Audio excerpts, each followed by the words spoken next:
Welcome back to the Bird Cage. I'm Jack Kennon, joined alongside Kolton Kennon, and today we are going to be recapping the Kansas North Carolina basketball game.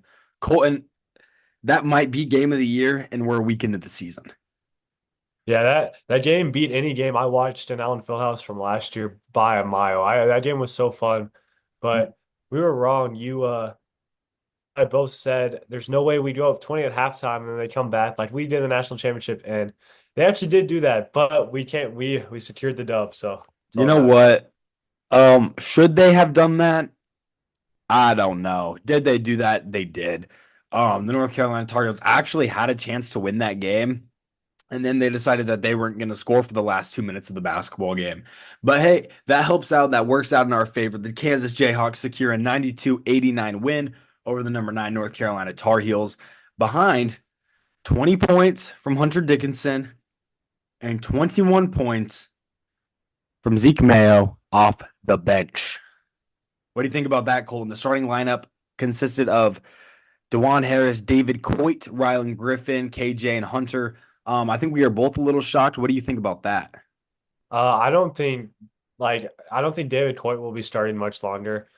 I mean, he didn't play the best today, but dude, it's not even he didn't like even if he played good. I mean, Zeke Mayo has played so good the past two games. I mean, he looks Yeah. so confident too, Yep. like not hesitant at all. And I mean, AJ Storr, he played pretty well too. Him and Rylan Griffin, I think Hmm. Rylan Griffin will still start, but I don't see a way where you can't start Zeke Mayo like going into the future. Yeah. I mean, AJ Storr had 13 points. It was kind of his big breakout game. Rylan Griffin only had six, but he did shoot two of four from behind the arc and two early threes, if I'm not mistaken. And they were like in the first 5 minutes, I think. Yeah, he was cooking to start the Yeah. game. But you were right. We talked about it. Zeke Mayo feels really comfortable in a Kansas jersey. 19 points against Howard, 21 points tonight. He's averaging 20 points per game. I think that's how math works. I think he's averaging 20 points per game. And it's like a fun way to watch basketball. Like the fans 100%. He's gonna be a fan favorite. Yeah. He's like taking pull up jumpers. He's like stepping back. Like it's something that the fans didn't get to see last year. Nope. It's a completely different offense than what we saw last year. On that three that we were kind of talking about right there, the pull-up jumper in transition, we looked at each other and we said, if he misses that, he's pulled. Yeah, dude, He he would didn't have been care. out He so didn't care. fast. He let it fly, goes in, electrifies Allen Fieldhouse. That was the best crowd I've seen in Allen Fieldhouse in my 2 years of going to games. My 100. 2 years of being a KU student, this kicks the Yukon's crowd ass. Yeah, I totally agree. It was so electric. Dude, like the sound decibel got up to 130 with 2 minutes left. Like Yeah. that's insane. So we'll talk about this a little bit because it was like I think the key factor. North Carolina had two players damn near foul out guarding Hunter Dickinson. Um, it was not a very good game. Uh I'm trying to think of his name. Okay, RJ I'm Davis? blanking. What'd you say? RJ Davis? Yeah, RJ Davis didn't have a very good game. But I was thinking of number 13, number 24, number 22. All of the guys who are kind of rotating in on Hunter Dickinson, they couldn't catch a break. A lot of Yeah, I fouls mean, this game. North Carolina subbed another big guy in, but literally 3 minutes into the game because they drew two early fouls. But yeah, I mean, you can say Hunter Dickinson didn't play that well, and it's not the most fun way to play basketball. But I mean, he's literally a double double machine. It might be the ugliest double double you've ever seen in your life, Yeah. but I mean, what college team won't take 20 and 10 every single night? I mean, he Yeah. missed some layups, but 20 and 10 is a pretty good night for Hunter Dickinson. However, he shot 7 of 15 from the field. yeah, I Most of I his don't think shots were at the rim. Like yeah. you gotta be a little better than that. But at the end of the day, he had the bucket that gave us the lead. He made shots when it counted. I was really, really impressed with how early and often, I mean, we talked about it on the podcast, how early and often they went to Hunter whenever they needed something because they knew North Carolina didn't have a big that could guard him. Yeah, and I mean, you look at previous Kansas teams. I've obviously been a Kansas fan for as long as I can remember. That's like the recipe. That's Coach Self's favorite thing to do. That's literally the recipe for success. You have like Udoka Azubuike, David McCormick, all the way back to Nick Collison, Jeff Whitney. I mean, dude, Coach Self is definitely just the happiest he's like ever. He's been in a long time. Yeah, this team is electric. Like to It's say the like fun least, to watch too. It's fun to watch. this is incredible. Um, Kansas put up 53 points in the first half. North Carolina had 38 going to halftime. Um, and then we kind of had a meltdown. Is that the correct Yeah. term to say? They outscored us by quite a bit, 51-39 in the second half towards North Carolina. But we talked about it earlier. It was a bad game for RJ Davis. And looking at the box score, you wouldn't be able to tell it now, but really nobody on this North Carolina team played very good. Elliott Yeah. Doe shot 3 for 11, 0 for 3 from deep, and even Seth Trimble, who I thought was, well, I don't think he was North Carolina's best player tonight. He didn't shoot very well either, 4 of 10. So it was one of those games where it was like, Kansas squeaks by with the win at Allen Fieldhouse, but North Carolina kind of helped us too by not playing very well. No, yeah. You and I were talking. We in the first half, we didn't know if Kansas was just playing out of their mind or if North Carolina wasn't really that good. Yeah, Then I think the second half, whenever North Carolina made that run, it just showed how early in the season we are because there were so many open threes that North Carolina hit. But like you said, it wasn't even from the guys you expected it to. nope. I mean, RJ Davis, I'm not saying he's a shot chucker, but he's Is shooting that so what high. you're saying is he's a shot chucker? Yeah. It's okay. It's I okay to mean, say he that. started he started early. He started off early pretty good. I think he was like 2 for 3 to start, but Yeah. I mean, it's kind of like what you saw from Caleb Love a couple years ago in North Carolina. I mean, he's not afraid to Mhm. shoot. He has the green light, so I mean, Hey, he didn't play that well, and DeJuan Harris started him really well too. yeah, it was a great defensive game for the Kansas Jayhawks.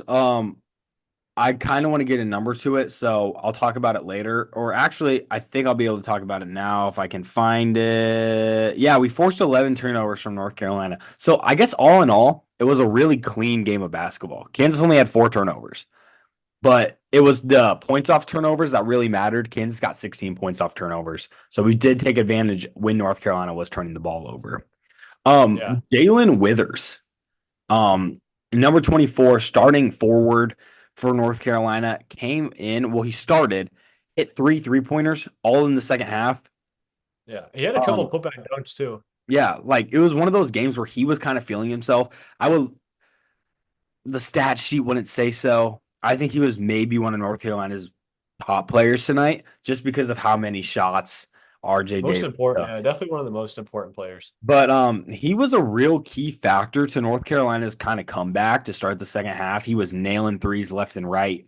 And like you touched on, we're so early in the year where North Carolina was getting these really wide open looks.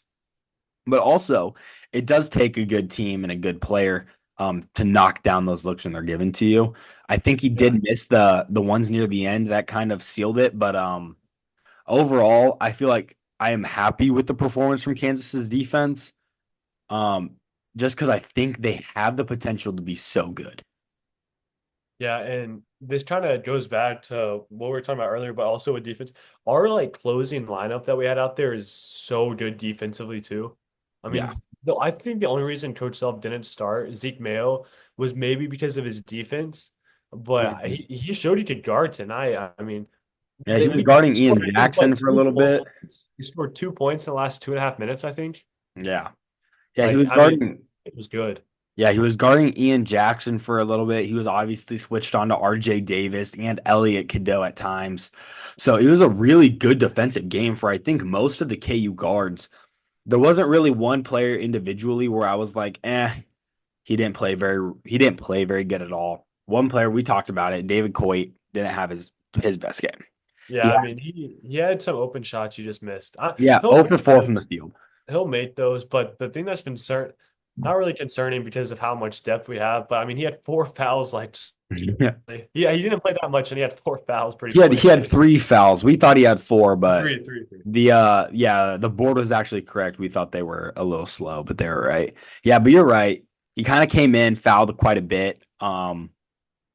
There's some iffy fouls here and there.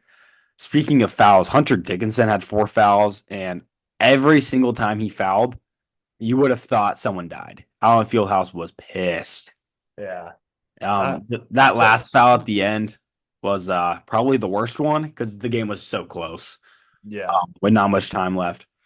But just kind of looking at the stat sheet, I think Kansas's MVP, if it's not going to be Mayo or Dickinson's, got to be KJ. First half MVP. He had 14 points in the first half, none in the second. But Yeah. his impact on Kansas, on this Kansas team, is unmatched. It is. It's unmatched. No player on this Kansas team does what KJ does, can do what KJ can do. And he's a highlight reel, but he's also a glue guy. It, I mean, not to discredit anything he does, like you said, I mean, he's probably our third best player on the team, third or fourth best player. But if he could just, I mean, if he consistently makes his floaters, he'll be fine. But the only thing that concerns me is when teams will start to play off him from the 3-point line, because He takes honestly, his North Carolina mid-range was, jumpers. yeah, I mean, because he took some. I think he was probably like, I don't know the I exact think he was like one of like, four. yeah, 1 or 4, maybe 2 for 5 from the mid range, and I mean that's not bad, but those are open looks, and I think teams are going to be like, if they can match up with Dickinson, they'll take away Zeke Mayo, take away Dawan Harris, and they're going to be like, yeah, we're going to force KJ to score. But once again, he's so strong, he can really find his way into the paint almost any time. If I was going to play the Kansas Jayhawks, I would force KJ Adams to be the guy. Every single time, Like, yeah, every single make time. KJ Adams consistently hit those pull-up mid-ranges and live with it. If you can If he shut hits down those, yeah. if you can shut down everybody else and force KJ Adams to win you games by shooting mid-range jump shots, tip your cap. If Kansas gets the win, tip your cap. Because it's impressive. They didn't go in today. I think his first one went in, or maybe his second one went in. But he was getting going early and often. It was all around, I think, a phenomenal game for KU basketball. No, yeah, it was so much fun, and it also shows you that a close game is good for a good team early in the season because it shows you what you can do with your team. I mean, Kansas showed that they can fall behind late in the second half, and even though it is in Allen Fieldhouse, they can rally and made some stops, even though momentum isn't on their side. Because North Mhm. Carolina really snatched the momentum in the second half. Yeah, North Carolina did take that momentum, and it was kind of interesting because it was one of those games where I never thought Kansas was going to lose, I but didn't either. also Kansas was losing with By like full. 4 minutes left. Yeah, that also was just Allen Fieldhouse, dude. Like, I mean, they were like so loud when they were doing the hum with 2 minutes. I was like, Kansas is not losing this game. Yeah, Kansas wasn't going to lose the minute they threw the hum on. That was a strategic play, I think. But overall, what would you rank, or if out of a scale of 1 to 10, what would you give this performance? I know Kansas had a bad, like maybe 10, 12 minute stretch early to start the second half, but overall, I thought it was a good game. What do you think? Yeah, I think like if we're doing like out of 10, I think 8 or 9 out of 10. I mean, everyone you wanted to see play good played pretty well besides David Coit. Flory looked really good. We haven't said too much about him. He looked really good. Yeah.